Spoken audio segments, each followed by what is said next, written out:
Yeah, but like Rudolph should kick you in the balls. That's a hot take. Rudolph, you said Rudolph should kick you in the balls. I'm Melody Carlisle. And I'm Sabrina Bradley. And this is Heaving Bosoms.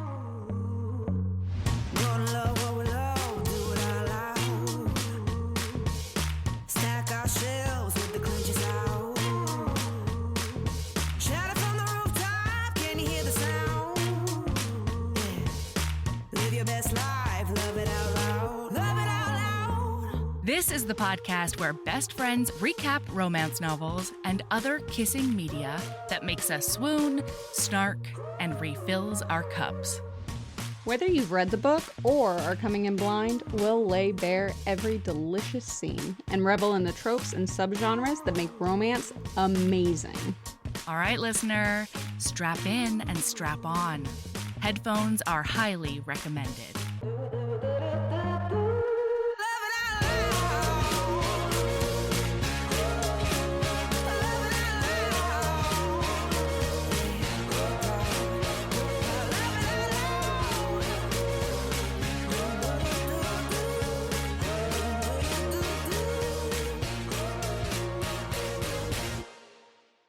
Hey, Mel, how are you? Oh, hi. Oh, hey. Are you feeling slightly less like death? Yeah, absolutely. Yep. Yes. That's convincing. I still, you know what? It goes, oh, shoot. Sometimes it's touch and go. You know what? Here's the thing. I made the mistake of running outside today, and ever since then, my lungs have been like, I'm how sorry, the you fuck ran? dare you? Not like for a run. I mean, like my child was like, our car is a block away. Let's go. And I said, yeah, let's do it. So running a block outside today, my lungs are very, very mad at me. I'll tell you that much. Yeah. But that's okay. You know, it's the holiday season. It's the holiday season. It is. It is. For you. Actually. Yes. Oh my gosh. Okay. Now I can ask you this question. Oh, God. And you might have an answer to it. Wasn't Book adorable? Book was very cute. I did keep Oh having to my remind gosh. myself, was YA. Like, I kept getting Yes. slapped in the face with the fact that this was a YA set in junior year of high school. Is YA. Yeah. But it was very cute. And, like, Yeah. little swoony bits. And it was very cute. Yeah. I would say Yeah. this was definitely, I feel like, romance was subplot. Okay. I don't know that it was subplot. Not subplot, but like the plot for saving the mall was definitely the forefront of this. For sure. For sure. I mean, I think just because it was like a vehicle to get the characters together, you know what I mean? That was sort of our forced proximity vehicle. Yeah. Which I guess, dug. like, I guess it's just, it's been a while since I've read something that was zero spice. And so Yes. I think that's what it is that because it is, which to be clear, glad zero spice. We did not want spice here. I am not interested. Like there is no no judgment on the very here. last few pages in that last chapter, when there were zippers coming down on coats, I was like, I shouldn't be here. Where am I? Oh no! Yeah, I need to give these children some privacy. Well, it's one of those things too where, like, no judgment on people. Okay. Some people can read that and it's not a problem, right? Like, because Lord knows there's plenty of like high school romance, graphic high school romance. That's fine.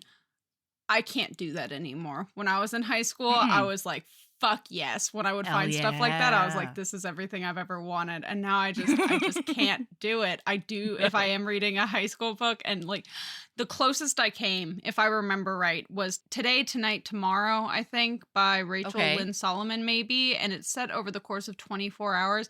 And if I remember right, there was like, it wasn't fully closed door, but it was like cracked door in the very last like 2 or 3 chapters.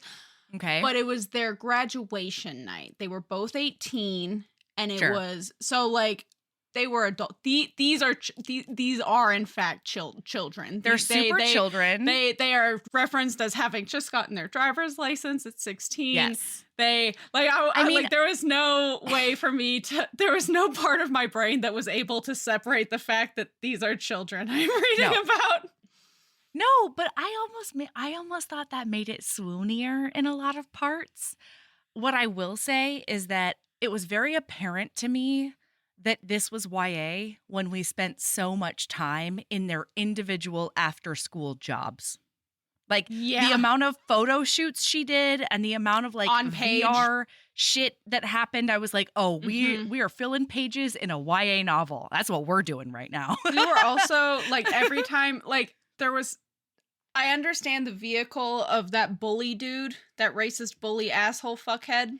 Oh, but like, I couldn't help but laugh where it's like, meet me on the basketball court after school. I was like, oh yeah, this is a YA. This is a high school YA. Like, this is the kind of, it was adorable. To be clear, this is adorable. I would absolutely, God, it was so cute. My sister's in high school, so like I would absolutely give her this book and be like, you should read this. This is adorable and wonderful. Because this book is also a big inspire. Oh gosh, I might get this book for my sister for Christmas. Yeah. Like, it's so good. And like I was crying at the end. I mean, I don't know if that's like a giant like shock. Multiple times. Yeah. Like it's I have a couple of highlights in here where I was like trying to like end the highlight because I was like, like yeah. Wait, hold on. So I have to tell on you a tiny bit to listener. Hello, listener. I asked Sabrina that question the last time we recorded. I said, "Oh my God, wasn't book so cute?" And Sabrina said, "We're not finished with book." This isn't even telling on me. This is a you and me miscommunication because we had to reschedule and we were rolling into it. I thought we were rolling into a Patreon episode about part 2 of Crescent City. And I thought we were rolling into Christmas Clash. And so you were like, hey, wasn't book amazing? And my immediate internal reaction was, you finished it, you bitch. How dare you? Yeah. Oh, shit. And hello, everyone. Yes. I'm so sorry. We just steamrolled right into book. We have patrons to say hi to. Yeah, we have to do some Patreon shout outs for some new people who joined our Patreon. Some of them specifically for the Mossmas content. Hey, y'all. I hope you're enjoying, because the episode that just came out was completely and utterly unhinged. It was it was like OG heaving bosoms antics. It's crazy. That goddamn celestial trumpet. Yeah. Okay.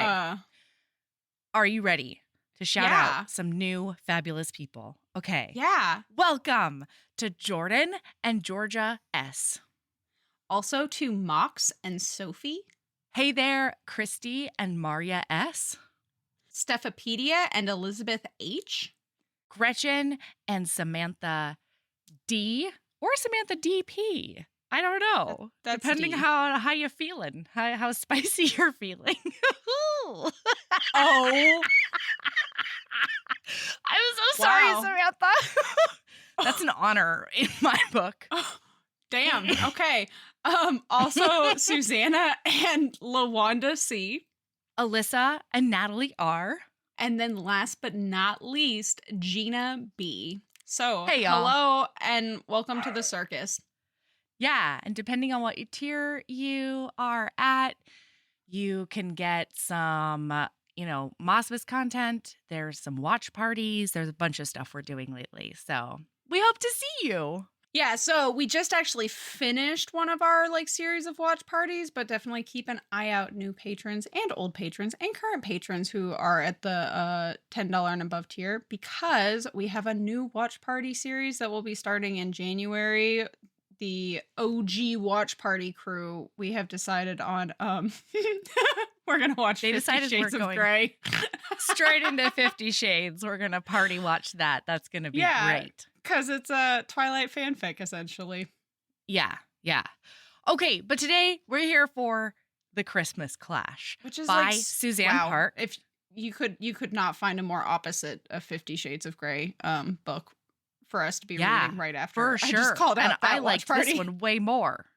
I imagine Tell you that I much. did as well. I never read or watched anything of the others. So let's get into this adorable YA enemies to lovers like Romeo and Juliet rom-com. Yes. Yeah. There was a lot of Romeo and Juliet, but way less tragedy. And that was cool with me. I was stoked about it. Yes. I mean, I am always going to be happy that there's, no death at the end. Yeah. Kind of defeats the purpose of an HEA. Mm-hmm. Oh. So we've got Chloe Kwan. She's a junior in high school. She is first generation born in the States, and her parents are Korean immigrants.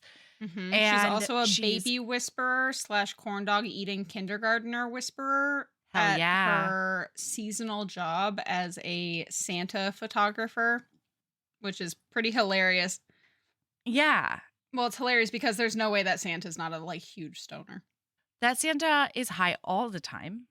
Always. And yes. I was great with that.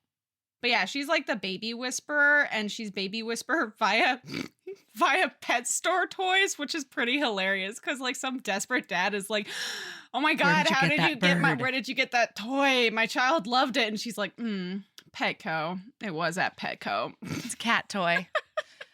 Well, and she works as a photographer because that's her favorite thing to do. She's very artsy, and her favorite form of art creation is photography.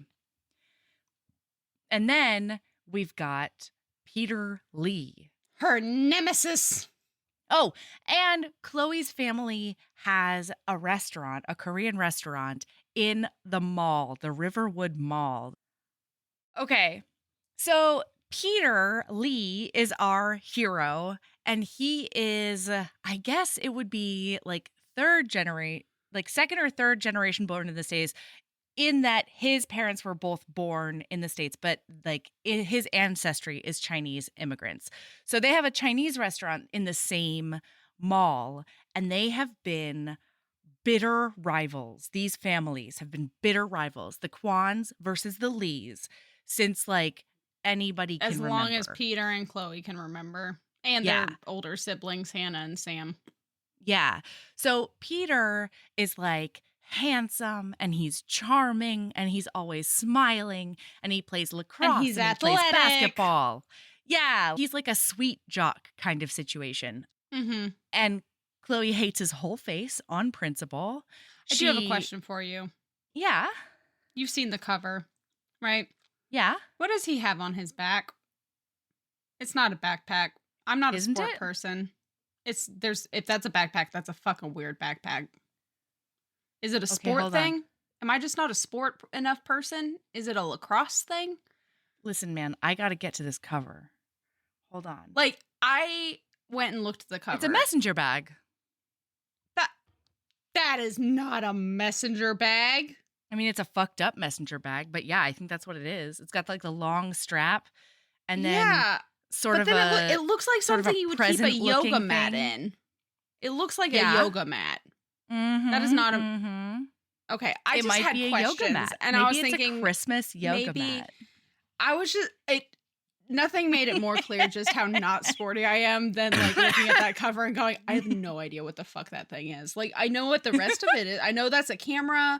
I know that's a basketball. I know what a basketball looks like. She's got pointy ears like a little elf. Does. But they call her Baby Yoda because the ears don't quite look elfin enough. He's like, can I call you Yoda or the child? It's fantastic. Is that a reference to the Mandalorian stuff? It's a Mandalorian TV show situation. Yeah. Okay. Yeah. Cool. So anyway, they've been bitter enemies for their whole goddamn lives. And that's not changing anytime soon. So we open up and she's working at her seasonal job, trying to get this bitch baby to smile. It's rough.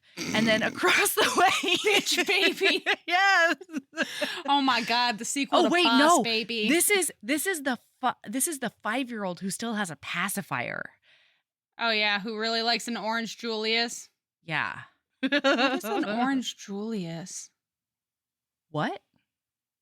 An orange? Have you never seen, experienced, been to, nor seen any media that involves the famous American smoothie company Orange Julius? Have you been to the mall in your whole life? Yeah, I have. I've been to many malls. I don't think you have. Wow, slander. God damn. Do you know what an Auntie Anne's is? Do you know what a Cinnabon is? Yes. Then you obviously fucking I know what an Orange Julius is. You just have like wiped it from your brain somehow. I'm certain of it. Do you know what a Sparrow is? Yeah, Then you know what an Orange Julius is. It's a smoothie I know shop. Okay, I recognize the name Sbarro. Okay, what does Sbarro serve, Sabrina? That's a great question. Oh my god! What does a Sbarro serve? Do you know what a Panda Express is? Oh my god, don't even talk to me about Panda Express. I right. fucking love Panda Express. At least you've got a Panda Express. So Sbarro is Americanized Italian food. My favorite thing from Sbarro used to be the baked ziti with extra marinara on top. You know what? I like how I said as if that like triggered a memory, and I thought it did, but in fact it did not. Like it triggered a phantom memory because I know the name. I know. Okay, well, all right. Do you know what it? Over here we've got a Jersey Mike's. Isn't that a sandwich place? I am so sorry, my friend. I have to put my foot down right now. You know what a fucking Jersey Mike's is, but you don't know what a Sbarro or an Orange Julius is? What's happening? What kind of bizarro world do I live in right now? I don't know what to tell you. I don't know what to Listener, I'm being shamed. You know what? Do you know what a Hollister is? Just checking. Of course. Oh my god, I was fucking in high school in the mid-2000s. Of course I know what a fucking Hollister. Don't come at my throat about Hollister. You were in high school at the same time as I was, and you don't know what an Orange Julius is. Okay, you could literally. Do you know what a Lego store is? Yes. Okay. Golly, this is what this episode is. Have you heard of a Forever 21? Yes. Okay. Magically, I've also heard about American Eagle and what? I've never heard of Build American a Bear. Eagle. And you build bears? Oh my god, I can't even with you. I've also learned about those. Okay, I've also seen those jewelry stores in malls that are commented on in this book that there's no way those are not how you money launder things. Oh no, we can't. We're not going down the rabbit hole. Did you see that email that a listener sent to us? I flagged it in the email for you to read, and as I was reading it, Sabrina, girl, as I was reading it, you want to know my first thought when I was reading it? What?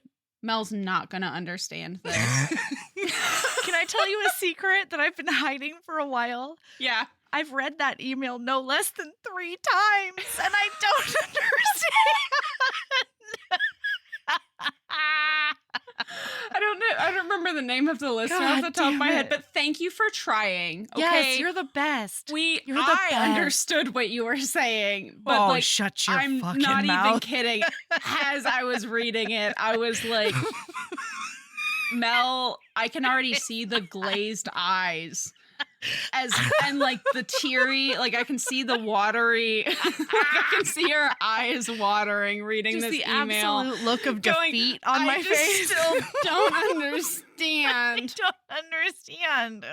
Okay, listen. Okay, here we go. I'm so sorry about that Orange Julius rabbit hole. Actually, you know what? I am sorry. You want to know why? Because I'm the one who just got blasted. You know what? Just because you are less in touch with capitalist America than I am, I think that actually makes you a better human, probably. I don't know that I'm less in touch. I think we're probably just in touch in different ways. That's fair. Yeah. Okay. Yeah. So they're not only dueling families, but they've got dueling Asian restaurants in the mall food court. Okay, And I have they're like another question literally for you. across the way from each other. What's up?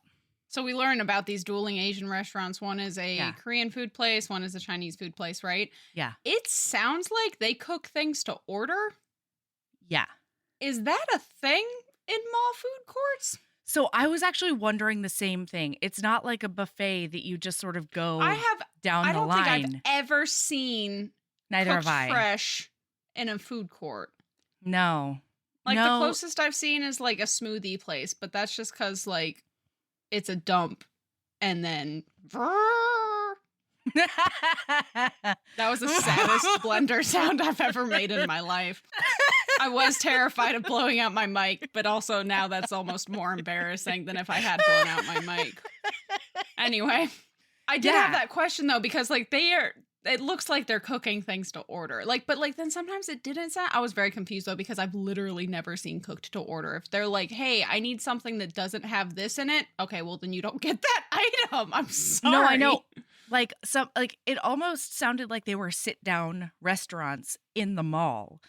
And like that, I have seen that, but it's usually like a corner, it's like a big it's like a to-do. Cheesecake Factory. Sure. Yep. One of those. Yes, exactly. See, I have been to a mall. There we go. Look at her go. So anyway, she's like, he's handsome and genial, and I hate it. And it's the worst. So she works at the Santa photo studio, and he works at this like holiday VR virtual thing? reality. You put on a goggle and you get shaken around in your chair situation. Yeah, this is like a And you, 4D experience. And yeah, you like ride on Santa's sleigh and Rudolph kicks you in the balls and stuff. Is this That's my understanding. Can you imagine the 4D experience? Like, actually, you know the bee ride at Disneyland? There was like a Bug's Life ride or whatever. At one point, that motherfucker stings you in the back. It's so mean. What? When I rode the fucking Bug's Life ride, at a certain point, a little popper comes out of the back and stings you. I feel like that's a problem. Is there a warning about that on the ride? Yeah, I don't remember, but I was not impressed. I was like, I'm going to the Cars ride again, you bitches. Anyway. No, I don't think they were open at the same time. Doesn't matter. Yeah, but like Rudolph should kick you in the balls. That's a hot take. You said Rudolph should kick you in the balls. What if you don't have balls? Then you get kicked in the ball region. You get kicked right in the twat. You're gonna get twat kicked? Yeah. Knuckles up cunt punch is what Rudolph should do to you. You've got a lot of bold takes on this podcast, but I think that's one of the hottest ones. I think this is a really good money-making scheme. Don't you think I'll be a billionaire afterwards? I really think that you're going to be bankrupted from all of the lawsuits is what I think. And do you have a Hannah in your life? I don't have a Hannah in my life, really. Yeah, you should all probably of the lawyers not... I know are criminal lawyers. Bullshit. This sounds like a crime, Melody, frankly. Like, I know that the law says otherwise, probably. It's probably some fancy whatever, something, but like that, I'm just saying from my perspective, if I got, what'd you call it? A knuckle up punch cunt? Please put respect on this move's name. Thank you very much. It's a knuckles up cunt punch. Oh, I'm sorry. I flip-flopped punch and cunt. Yeah. Can't transpose those. To me, that's a crime. That's a crime against my body. Just so you're aware. Okay. Even if Rudolph does it? A cartoon Rudolph? Even more so if a cartoon does it. And then it's just even worse if it's a cartoon Rudolph. So, moving on. So, he works at this like VR thing where they have like different levels to the drawing board.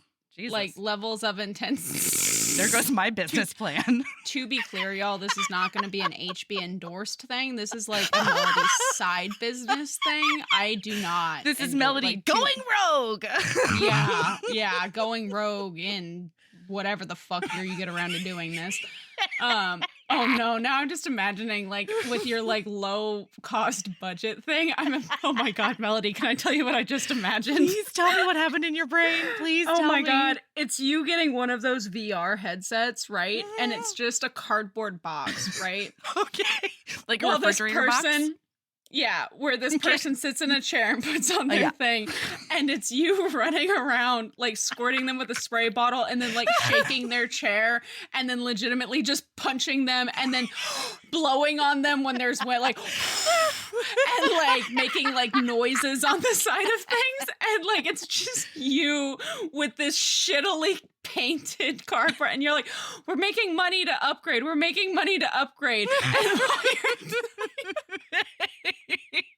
so you're telling me it's an interactive one-woman show is what you're telling me. Yeah, really, that's what it is. Yeah, this is, oh my God. Wow, you better have you need to talk to an actual lawyer because you need a stone solid fucking I do. I need a really good waiver on there. Wow. And the waiver can't be like that shit from Parks and Rec where he's like, I'm allowed to do this, right? Like this needs to be a legitimate, like, wow. Oh my God. I'm going to cry just thinking about it. Oh my God. Man, what would we call it? No, I don't even want to know. Melody's Cunt Punch Extravaganza. That'll bring people in off the streets. That feels gendered, right? Like, or not gendered, but like. That's fair. I'll punch any cunt. Doesn't have to be a biological cunt. Are you a cunt? Come here. I feel like that has a very niche audience, Melody.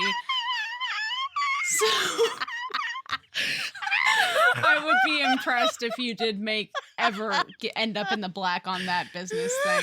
So anyway, moving along, we have where were we? This VR thing. Chloe and Peter start having this like back and forth because they're like rivals, but like I never got like the rival. But, like it was definitely like from the beginning, Peter was just rivaling because like it's family rivals. Yeah. Whereas like I feel like Chloe is just she's a rival. She's serious about it. Yeah, she's like that. Fuck that. That like bastard. How dare he? Yeah, and so some things are happening simultaneously. One is that like they look at each other across the way between the two Christmas attractions, and then they'll also interact across the way at the restaurants because both of them sort of unofficially help close up their parents' restaurants. And then Chloe, she goes back to the back room and she finds this like last notice, like a final notice that's like, you need to move the fuck out of there by the end of the holidays because we're bringing a bulldozer in and it's going to be dozered down.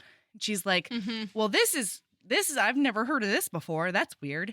And like at one point she sees that Sabrina's dogs are going ape shit behind her. And so she can't really talk. So that you could like cut out all of it. Like I was like, I've had things to say, but I'm like, now is not the time. Now's not the time. Now is not the time. No, it's totally cool. Listener understands pretty pooches. That's a extremely kind term for the dog-nado that I know for a fact is happening in the other room. Like just based on the sound, I know exactly where my furniture will be displaced to. So Peter has run like an after-school special that's like seniors get a metric fuck ton off for the VR place. Yes. Yeah. And I thought, yeah. And then she batters it back by making a seniors get like a free appetizer and a free drink at her folks' restaurant because she's like, if he's bringing the high schoolers there anyway, I might as well make sure they come to the restaurant. This leads into meeting some of my favorite characters in this entire book because it turns out, of course, your posse comes in, Sabrina. How you're not wrong, okay? I'm dead serious, and I am jubilant about it. Do you know that I would have walked with these people? I would have exercised with Wild horses couldn't stop you, Sabrina. They're the Silver Sneakers Club. So, listener, what is happening? Let's give you some context. The Silver Sneakers are a group of old people who come to the mall once a week and have been doing so since the mall opened to get their exercise, and they power walk through the mall to the point that some of the carpet has worn down along where they walk, and they like power walk out of the building and then back into JC Penney's, and they whoop and they holler as they're wandering down the aisles, or not the aisles, the walkways. Yep. The corridors. And they just power walk in, and they hate people who stop to tie a shoe in front of them. That's right. And don't you by dare. golly, you don't fucking get in front of that. And my God, I would be there every fucking Saturday with them. Of course. And you would be wearing a fanny pack. And you might be knitting at the same time. I wear fanny packs. Did I go too far? I love a fanny pack. That's why I said you would be wearing one. What is the problem? But it felt like you were poking fun at me because of the I fanny wasn't. pack. Okay. I was being. Are you a little defensive about your fanny pack? Wow. Because how dare you? Methinks thou might be projecting. Methinks thou might be protesting too much. You know what? Fuck you. I'm putting HB fanny packs in the fucking store. I couldn't even hear you. I'm not even because I was laughing too hard. I'm not even, you know what? Good. I'm not even asking you. It's just going to happen. And the best part is that you're the one who has to fulfill Etsy orders. So like, you're just going to get a fucking box of HB fanny packs delivered to your doorstep. You know what, listener, if you're interested in an HB fanny pack, fucking message us. Let a bitch know. Let a bitch know, because, like, God damn it, now I really want an HB fanny pack. Oh, my God, that's amazing. I'm gonna get you an HB fanny pack. I'm going to I'm going to go look online. I'm going to make a fucking badass one. It's going to be beautiful. And you know what? Like I said, you're going to get a whole shipment. You're going to be like, how are we going to sell these? And I'm going to, like, people are going to be like, they're not even going to listen to the podcast. And that's what they get for the holidays. That's what they get for their birthdays.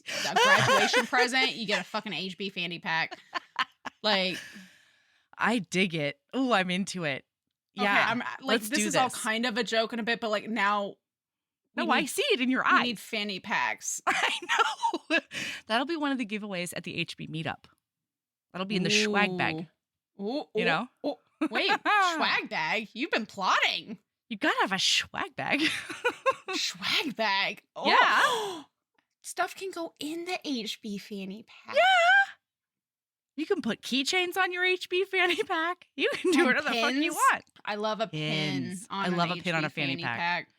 Yeah, absolutely. Oh, absolutely. Man, especially when, it's hard to do because, you know, bazungas, but like, I love it when like people got the fanny pack and they wear it like a little like around their shoulders thing. I just really love that look. I can't do that unless I'm strapped to hell. Right. But I do love that look. Well, we can just get you an extra large fanny pack, you know, and then you can put your bazungas wherever you want. I'll have to wear a sports bra because, like, if you listeners out there with big boobs will understand this. If you have a strap going down the middle of your tits and you're not wearing like you're wearing a normal bra, you do end up with just fucking. It looks like nuclear power plants. Like nuclear power plants are just that perfect, like just two circles next to each other. Yeah, it looks like that. Got some geodesic domes on there. It's a look. It's a look. Okay, wow. So there's a whole passel of old people in this book, and they're great. And they're like the best customers at the restaurant, and it's wonderful. And so this seniors thing kind of backfires on them because she means high school seniors, but she did not put that even in the fine print. And so all of the geriatric seniors are like, we love a deal. And so they've got like a line. Walk their happy silver sneaker butts over there. Absolutely. Yeah. And then they call up all the people who don't exercise and they come too. Like it's a whole thing. And then the high school seniors are calling their grandma seniors, and then they're coming. It's a big deal. Oh my God, this sounds like my kind of party, man. A bunch of fucking old people and Korean food. You literally could not keep me away. No, I hear you. So then... I just realized I'm the only person who doesn't get the deal because I'm not only not a high school senior, I'm also not a senior. Yeah, they don't mean seniors at heart. You know, and that's sad. But I think it's a price you can pay to hang out with all your pals. I'll pay the extra $1. It's okay. Yeah. Yeah, there you go. Or just don't get the appetizer. You know what I mean? Who knows? There's no way I'm not getting the appetizer. That's fair. So, because of this, they run out of rice. And they're like, Chloe, go get us some rice. And she's like, where the fuck am I going to get specialty short grain white rice? Like at 7:30 in the evening in a the small bloody suburban blah. town. Yeah. Yeah. So she very covertly goes across and she's like, Peter, I need to buy some rice from you or I'll borrow it. Like, I need rice. And he's like, what are you talking about? This is amazing. My parents are going to be so excited to watch your Yelp scores go down and then dance on the grave of your restaurant. And she's like, Peter. And the funniest part of this is he doesn't actually feel this way about like any. No, it's so great. So then he's like, what's in it for me? And she's like, well, I'll take like cool pictures of you for social media or something if you want. Like, come on, man, be a bro. And so he negotiates social media pictures plus like $20 over. $20. Yeah, over what the rice costs. And then they very surreptitiously meet like in the back alley. And I think the same back day alley has seen some shit. And it's going to see more. I'll tell you that much. So I think it's the same day when she texts him and she's like, hey, do you want to do a dinner swap? Your lo mein for my spicy pork or whatever you want. And he's like, fuck yeah, let's do this. Yes, and it's super cute because Peter in the back alley brings out a table and 2 chairs for them to sit at. And this is the first time that their knees do a little touch because the table's real tiny and they feel a little zip and a little zap. And I was like, whoa, swoon. Oh my gosh. Yes. So then she starts like, she like does he changes the deal. And he's like, you need to take really good pictures of our food for our like online menu and Yelp place. Okay, I have another question for you. Grr. Yeah. This is just an episode of tangents. And you know what? I'm not even mad about it because last time we recorded was also Tangent Central and like it was fucking Banter fun. lovers unite. So what's up? Yeah, banter love. Get ready because it's fucking coming. Yelp. Mm-hmm. How much stock do you put in Yelp nowadays? I don't look at Yelp. Me either. Actually, if Yelp comes up, I avoid it because it always wants me to go to the app I don't have and I refuse to get the fucking app. And then I have to be like, no, keep it on the bullshit. And so I'm just like, fuck that. And I go somewhere else. I was just very curious because like I know the generation above us, maybe 2 generations above us, Yelp is real important. And I guess just I see Yelp as something that yeah, I sort of substituted it out for like Google reviews, you know? Google reviews. Because, you know, people. Or like their Facebook page, if people are like commenting on that and stuff like that. I was just very curious because Yelp was very important in this book, which like that tracks. So it was interesting because we had Suzanne Park on the podcast and you can go back and listen to her guest episode. She chose to recap Clueless, which was, you know, super fun. But the descriptions in here all felt very like the mall in Clueless times and not necessarily the mall right now. And like that was a little bit weird for me, honestly, as a reader, because then the whole issue is like, it's the mall from Clueless times, but it's experiencing the same sort of, you know, suburban exile, you know, like nobody uses the mall. Well, so it's like now times. It's like that mall 20 years later. Sure, but it still functions like, I don't know. It felt like everybody in the book was stuck in the 20 years ago, but experiencing problems of 2023. Does that make sense? Yes. Like they shouldn't be worried about Yelp, in my humble opinion. But that's all they really talked about. But I could absolutely see those parents of that generation who like. That's true. But like the kids too? Like, come on. Yeah. I mean, I think maybe it was just synonymous with like, this is going to be the photos in our online presence, but the shorthand is Yelp. Anyway. So then as she's doing this, she starts sort of like taking mindless pictures of him when he's like working at the restaurant, when he like has to go back to the kitchen. Or there's one time when he's on the basketball court and he gets clobbered by this racist classmate and he's laying on the blacktop just sort of like trying to meditate the pain away kind of situation. And he's got his eyes closed. And she's like, this picture is absolutely incredible.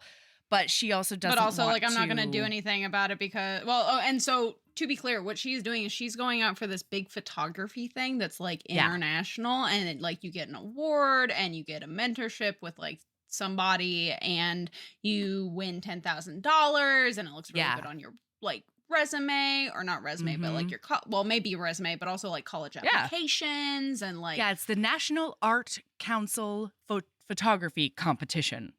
Yep. And there's like a 5% chance of finaling or something like that. Sure. So as she takes pictures of him, she also like ribs him about like getting clobbered. And he's like, hey, man, like that guy's got 50 pounds on me. What do you want from me? And she's like, well, you look fine. And then he like pulls lifts up his shirt and he's just like bruising all the hell? Like a motherfucker. Yeah. By the way, I would like to make one comment. Like I totally forgot about this earlier. Just nuts. This says a lot about yep, that's exactly what it is. He got his hoof prints on him. Knuckle out. Yeah, knuckles up. No, I think Rudolph has cloven hooves. Cloven hooves, yeah. So it would be a different kind of hoof print. Yeah. Sorry, what were you saying? Before I was just going to say, I was looking at things and I totally forgot about one specific quote that I feel was really important because I felt really seen by it. It's from chapter 3 and it's from Chloe. And she says, why mess with something that worked for me? I was perfectly content in my non-risk taking hermitude. And I was like, yeah, Chloe, I see all you, right, girl. Chloe. Yep. But yeah, so she's taking all these pictures. He's all bruised to fuck. And they have this conversation and he's like, I mean, do I leave or do I get back out there? And she's like, get back out there and show him that like the racists can't win. Affect you. Yeah. Like, fuck that. And so he does go out there and she gets even more pictures because he is perfectly photogenic. She says that like every time she goes back to like edit photos and stuff, she doesn't have to get rid of any blemishes or like lines or like color or anything like that because Peter Lee is perfect and beautiful, and she's like big mad about it. But also she wants. Well, yeah, and so she's already put in her application for this photo thing, this NACPL or whatever. I think that's roughly what the acronym is. NACPL. Can I tell you a really quick pet peeve I had with the audiobook? Yeah. So remember when they talked about the Rhode Island School of Design? Yeah. In the audiobook, she kept on calling it RISD. Instead of RISD. Yeah. And like it was in like one paragraph, she says it like 4 times and like many characters say it to each other, and every single time she said RISD. And I was like, it's RISD. It's fine. Yeah. That would bother me. I don't know that I've ever heard it said out loud, but I did read Kate Canterbury's series, and one of the characters went to RISD for architecture, and like it. I didn't know in like the waking part of my brain that it was the Rhode Island School of Design. I have only known it as RISD. And and then there was like a part of my brain that clicked in, and I was like, oh yeah, of course. It's in Rhode Island. Like this all makes sense. You know what I mean? But I've only ever heard it as school where they learn how to design things. What? Interesting. Yeah. Oh my gosh. When she gets feedback from her teacher's like, you need more narrative point of view. And you need more, like, you're great at the composition. I don't know. Some fancy photography stuff. Yeah. You need like a story in your pictures. And she's like, cool, man. So she talks to her friends, and her friends look through a bunch of her portfolios. And they're like, but then they like keep clicking. Well, but she doesn't even want to show them those. They keep clicking, and they're like, oh shit, no, the photos that you take of Peter are the ones with like narrative point of view and all the good stuff. And she's like, I cannot depend on Peter Lee to like get me into college or whatever. But, so she ends up like caving though. And she does ask Peter, and she's like, hey, Peter, can I use your picture for this photography thing? Because like, I'm trying to get this thing. And he's like, you think I'm photogenic? And he gets like warm fuzzies about it. And it was super cute. And she was like, yeah, you're fucking photogenic. And like Peter Lee is like kind of a dreamboat for a high schooler because this conversation happens because he can see her glaring at him from the Santa place and she won't like talk to him because she's working. And Yeah. so he buys a photo session in order to have time to talk to her and be like, "Are you mad at me? What's going on?" And Mm-hmm. I was just like swoon-tacular. Yeah. And so she has at this point found a final notice letter in her parents' Yeah. restaurant. And so she goes over to Peter and she's like, "Hey, do you know anything about this?" And turns out it like they end up finding out that it's an eviction notice and Mhm. the mall's going to be demolished in the Yeah. next couple of months. Like they're in January or whatever. They're no, December 23rd, which like what a day for a council meeting. Right? Like, don't counsel on the 23rd of the 12th month Yeah. of the Well, year, but like you I know? let me but like to be clear, that's a great time to council meeting if you don't want people to come up and That's true. disagree That's with what you're true. trying to pass. Yeah, you're right. You're right. Mhm. The Of holidays in note, general are a great time to get things through that like you don't want people to yeah. know about. Yeah, of note, after they have this conversation and they decide to go ask their parents about the final notice papers, she grabs his hand and they run back to the food court. And it says that her touch gives him tingles. And then it says Uh-huh. that she really likes how their fingers felt when they were intertwined. Sabrina, Uh-huh. is this not the boldest move? I've never intertwined my fingers with someone to run. Okay, I think about this every time I ever Tell read a me YA set in everything. high school Tell me everything. or even well, maybe not college, but definitely high school.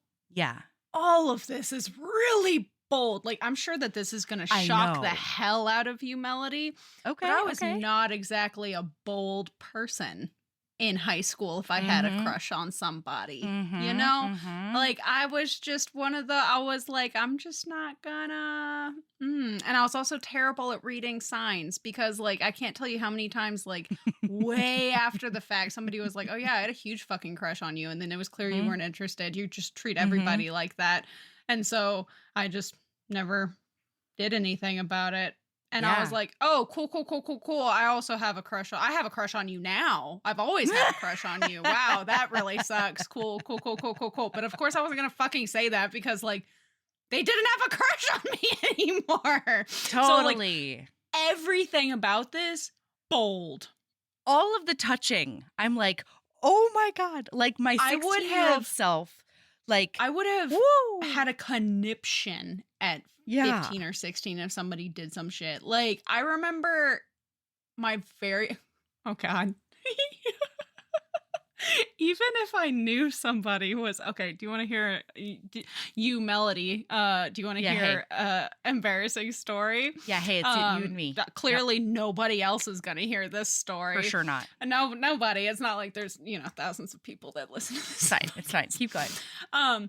So my like I'll put it this way: even knowing somebody is interested in me, I was on a date. This was my very first kiss. Ooh, whoa. We were in a movie theater Okay. and like holding hands and all of these things and like getting closer and closer throughout the movie, which like God bless the person who was third wheeling that bitch. I'm so Oh. sorry. I'm so sorry to Oh. you. But I they leaned in to kiss me and I started giggling and pulled away and like ducked away. I did that I couldn't even tell you how many times because I'd like calm down and then they'd go to kiss me again and then I would do it again. This must have happened like at What? least 4 or 5 times and they were just so patient. My like I am the most They didn't and that curl up into a shriveled ball no and never. because you know me.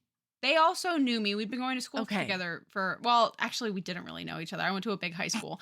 But like, oh my god, Melody, sometime I'll have to tell you this story cuz it's a super fun it's a meet cute for sure. Like this could have been a YA romance with Oh my like meeting god. this person. But like that was knowing this person liked me. That was knowing for the first, that was our second date too. I think like the first date, like I did roughly the same thing when they went to hold my hand. I would never, ever have made that first move in a million years. Even if the person looked me dead in the face and said, I have a big crush on you and I really want to go on a date with you, I'd be like, cool. Oh. And then never have tried to hold their hand unless they tried to hold my hand first. Like, Yeah. Yeah, no, I hear you there. Oh God. And every time I've ever read a YA where it's like set in a high school, I'm just like, never in a million years could I have done that. Just the idea of her texting him being like, do you want to do a dinner swap? I was like, whoa. Oh God. Because what if they said no? Oh God. Yeah. No, I hear you. It was super cute though. So anyway, they decide that they're going to like put their heads together and like save their family's restaurants. And they also keep on having these illicit dinners out in the alley. And he starts like bringing a table and some chairs. And then at another point, he brings like a flower that he got off of the counter of the Greek place that's next to his parents' restaurant. He was like, I'll take it back. I just thought I would, want some ambiance. It was so cute. Oh. And he is definitely the one in this book. Like, this is definitely one where hero falls first because, like, he's like, oh man, free dinner. And she texted me a winky face. It's a good night. Like, it was super cute. There was also, like, actually, we're just going to jump right into it. So they're going through their stuff and trying to figure it out. They're like trying to like, what can we possibly do? There has to be something that we can do to like fix this and make it so that like they can't demolish the building and all of these things. And like, let's find a lawyer, which is when Chloe's like, we'll talk to my sister Hannah, who's a paralegal, and she'll come take care of things. And like, and they start going through like all of the leases of other people. And then they decide that they find out that the owner is like, he wants to do things for as little effort as possible. So they're going to need to do like a grassroots effort to increase revenue and interest in the mall in order to like have a chance at talking this guy out of selling to a condo developer. And so they start going through everything, and like she goes through a lockbox in her parents' house. Well, and hang on. Yeah. We're not quite at the lockbox yet. Okay. So before this, she finds out that she made the finalist. Oh, yeah. He comes over and crosses the no man's land. Yeah. And comes over and is talking to her about stuff. And because he's like, why is she being so weird? And it turns out she's being so weird because she's staring at her phone, waiting for it to be announced. And so she looks at it and then it doesn't work. And so he's like, well, it's working on my phone. And so she looks at it on his phone and she's like, oh my God, I made it. And then this awkward potato eater, he goes to hug her and then he's like, oh, wait, can't do that. And so he gives her like 2 thumbs up. He's like, good job. I'm so proud of you. And I was like, oh, Peter, you're so cute. Well, because she made finalist, her, like, the person that she idolizes is a international photographer and, like, archive. Like, she just does a lot of photography. She does, like, a Nat Geo stuff. Yeah. And her name is Lorraine Finch. And everybody gets a mentor, and that's her mentor. It's super cute. And so Lorraine comes to the mall to meet her, and she's giving her a tour of the mall. And I just need to talk about this because it fucking cracked me up. They stop at the fucking wishing fountain, and throw some stuff like coins into the fountain to make wishes. And fucking there's this animatronic bear in the middle of the fountain, and when Chloe throws her diamond, it lands in the bear's mouth and fucks things up. And then over the loudspeakers, somebody hollers like, hey, don't throw things at the bear, we're gonna call security. And the bear is still animatronic talking. So the bear's animatronic talking, her getting fussed at by the security Yelling at guard. her. And it was hilarious. And this starts one of the big, like, oh my God, how are they going to make this work scenes? Because turns out December 23rd is not only the day of the council meeting where they make decisions on the demolition, it's also, oh no, it's the banquet for the award ceremony. National Photo Award thingy. Yes, the big dealio. It's okay because the council meeting is going to be early in the day and the award meeting is going to be in the evening. And so she's going to be able to make them both. Yeah. Moving on. So then she's going through everything and they're like, we're going to make a video to show the owner like the history of the mall and how important it is to the community and all that. But they need like artifacts to put in it. So she goes through a lockbox at her parents' house. And in the lockbox, first of all, like her parents have paid zero attention. Every single time she's been like, I made it to the thing. They're like, oh, cool, your drawing thing. Great. Great. Is it academic? No. Okay, well. And then when she opens the lockbox, the thing on the top is the announcement of her getting into the finals. And her name is like highlighted in yellow highlighter. And she didn't even print it off for them. They found it themselves. I mean, Appa did that, right? Like her dad did that. Her mom did not. No way. Right? No. Yeah. This is also where she finds, so she starts digging around more in the lockbox of treasures, and she finds articles from when the restaurant opened. But guess what? When they first opened a restaurant, it was not Kwan's Cafe. Yep. It was East West Walk. And they co-owned it with the Lee family. Oh my God. So she's like, holy shit, Peter, I have to tell you something. And he's like, okay, let's meet in the alley for dinner. They have a I have to read this. Yeah? I'm going to read this. I'm reading it. Okay. And then I'm probably going to read another one right after it. No, maybe I'm not going to read this one because I have two more after that. I'm so sorry. Okay. Anyway, he goes out. I also have like three highlights from chapter 17. So like I'm just going to say go for it and read. We can, so you don't feel like you're reading all of it. We can share. Okay. Perfect. So she goes, did you do all of this? Her gaze traveled from the lit candle to the nice paper dinner napkins to the white tablecloth, then over to the small rose floral arrangement I'd gotten from the Riverwood florist at the other end of the mall. I couldn't tell from her surprised face whether she liked the little added touches to our usual dinner hangout, so I backpedaled. It's to celebrate that I scheduled a meeting with the landlord, thanks to the help of my boss. It's December 1st. The florist offered his arrangements to thank us for trying to help the mall, and he gave me like a huge discount. I didn't bother telling her that it took me nearly 15 minutes to pick out the perfect flowers for her. It was too embarrassing. I know you're not super into flowers, but I thought these were nice. And so then she starts telling him about all of this, and she hands him his spicy pork, and he nervously just starts shoveling food in his face. Do you have this one highlighted? From Which like part? She grabbed my hand to bye bye butterfly. Okay, read that one. She grabbed my hand and my heart nearly stopped. That's what I needed to talk to you about.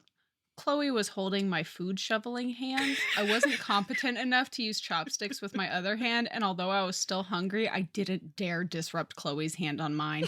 It was like admiring a butterfly. You didn't want to startle or disrupt the moment of simple beauty, especially when you knew the moment was fleeting. I think we might have to argue about who gets to read the next quote. Well, I have till bye bye butterfly. So read till there. Do you have that? No, I have she squealed and grabbed the page out of my hand. This is perfect. I could kiss you. Yeah. That one.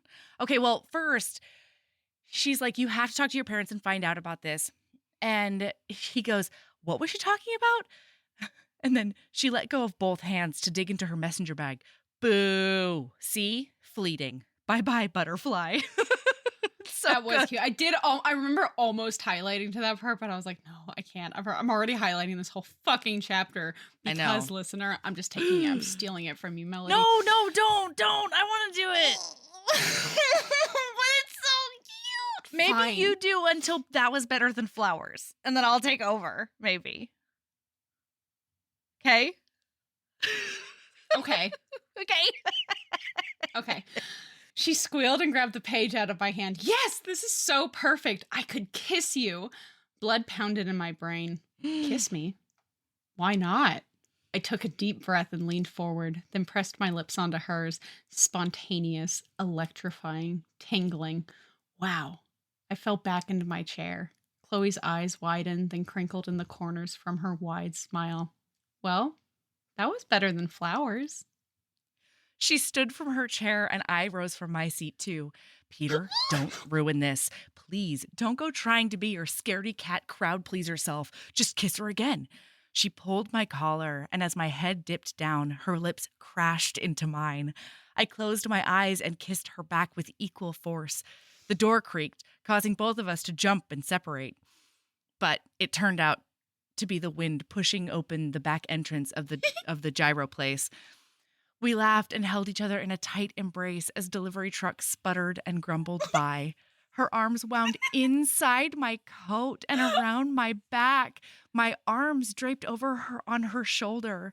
Surrounded by honking and beeping and warm restaurant vent air, standing next to the white tablecloth with roses I bought for Chloe, we were in the most romantic of unromantic places. It was perfect. Perfect. Oh my God, my cheeks are hurting. I was smiling so hard that entire chapter. Like, I know. What a fucking perfect first kiss. And it was so cute. And I could picture it perfectly where her little arms were like around him. And his arms are like over her shoulder. Oh my gosh. I was like, oh my God, that's so much smoother than my Suzanne Park, how the fuck dare you? Oh that my God, so it was so cute. So now they're back on like getting people on board, right? So they're meeting with Mr. Fry, who owned the because they're trying to get the deets about what happened with East West Walk and like why their parents, because they need their parents to be part of the community and they can't be a part of the community because they hate each other. Yeah. So they're meeting with Mr. Fry, who they see an article way back in the Gap that shows his restaurant next to East West Walk, and they sit down and chat with him. It's real hard to get an answer out of him because he does in fact incorrigibly talk about gas prices and inflation. Oh, yeah. But they finally get out that there was a third business partner named Joe, because and he embezzled a bunch of money. Yeah, and he had actually disappeared. So Peter had actually recognized the guy in the picture as somebody he used to know as Uncle Joe. This fucked up the timeline for me, though. It did me too, because if you remember Uncle Joe, why would you not remember East West Walk? Yeah. Maybe because, listen, it's fine, but. Whatever. Whimsy, whimsy, whimsy. Exactly. Although there was a quote that I really loved where I needed answers, and all I'd managed to gather was that Mr. Fry hated inflation, superfoods, and Toyota Priuses. Honestly, he was a man after my own heart. That's from Chloe, and I was Chloe is such a curmudgeon. So She's such a fucking curmudgeon, and I love it. She is old man yells at sky. Like, yes. Love her. And so they both separate to like go and corner their parents and be like, tell me why you were working together and how it fell apart. And they both get stonewalled pretty hard. When she's talking to her parents. Oh my God. Yeah. Their parents shut them down. Yeah. Yeah. And when her parents do it, they're like, yeah, we're not talking to you about that. Also, stop what you're doing with that Lee boy. We know what's going on. I was cackling so hard. She internally freaks out. And then it says, in her mind, it says, I wasn't sorry Peter and I had gotten closer. An apology wasn't something I was willing to offer them because there was nothing to be ashamed of. So what if they were rival families? I'd fallen for Peter. We held hands. We kissed. And then This she says is her older sister the Hannah most would be the type high to call schooly it off. shit, and I it's know. so cute. I'm in I love know. because we held hands and had a kiss. I know. And then she goes, But I don't regret what we've done, and I'm not going to stop. She said that out loud to her parents. And then internally, she's like, had they seen us? Had they seen us kiss? The thought made my stomach sink. And they're like, you better stop trading foods with that Lee boy. And she's like, it's just and all they know about is the lo mein. Then because her dad is the cutest ever, he's like, but if you're going to continue with it, then save me some shrimp lo mein. I really miss that Share. God damn it. Well, so then she ends up going in the back because she's like, if I can weasel information out of anybody, it's going to be my dad. And so she ends up getting some information out of her dad. And essentially what happened is the Kwans and the Lees went into business, but they also went into business with another local business person named Joe, who was an accountant. And so he was handling the financial side of the business. Turns out, Chucklefuck Joe was skimming money from a bunch of small immigrant specifically businesses and churches, turns out. And churches, and ended up running with all of that money when he got caught. And the reason he got caught, he'd been doing this for years. The reason he got caught is he opened a credit card in one of the business's names. And it was a whole just fucked like up getting situation. his manicures. But he disappeared. And then I guess I didn't understand why the Lees and Kwans hated each other after this. I think because they were both ashamed. From what I understand, is they were ashamed, but I guess also it's that they didn't trust anybody anymore after that. So like I understood from like it did take me a while for that to click though, because I was like, why would like fuck? No, I totally understand. I understood like later in the book, the more we too. learned, I understood more and more. Right? Yeah, and like later on, Chloe does like sort of a secret thing even from the reader where she goes to a bunch of the businesses that were scammed by Joe and takes pictures of them and also like gets their narrative. And she ends up getting them together. And that's where we learn that like shame has, and really undeserved shame, you know what I mean? Yeah. Has been such a guiding force in both the Lees and the Kwans' decisions and reactions that like they weren't actually mad at each other. They just like both of them knew how like quote unquote dumb they were. And because of that, like they had to reject each other in order to also like feel better about moving forward, I think, you know? Yeah. I don't know. So then this is when Peter ends up, so Peter gets into his meet me at the basketball court for a 3-on-3 game because we're gonna fuck you up with the racist bully fuckhead. Yeah, can I talk about the thing right beforehand? I know we're going a little long, but all of these teensy tiny interactions like really just made me swoon. Oh, so Peter, it's like gym class time. And I did have this written down. It's literally like Chloe and Peter have a cute walk around the track at PE. Yeah.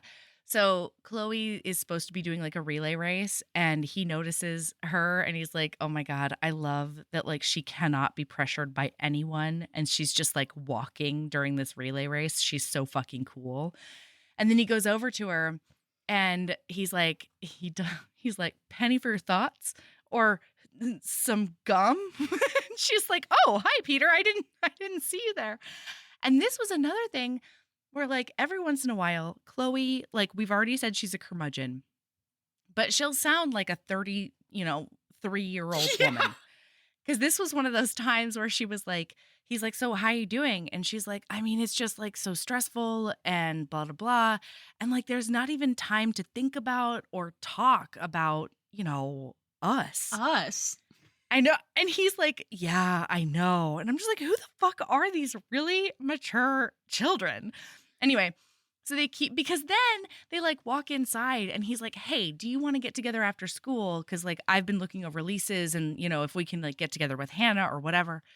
And she's like, yeah. And like she brushes her hand against his and he like gets tingles all over his body.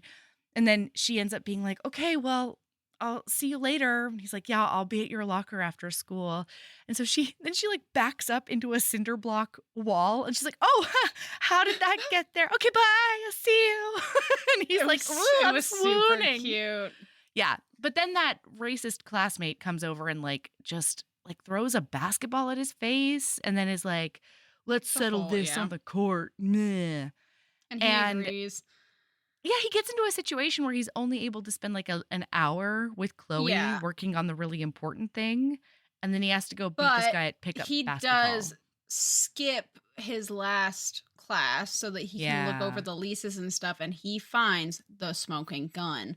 So all of the leases he looked at had a demolition clause in it, except for the Lees and the Kwans leases. Because probably those leases were before the new owner took over. And so there's no demolition clause in there, which means you can't do that. You can't evict us. That's not legal. If you're going to demolish things. Yeah.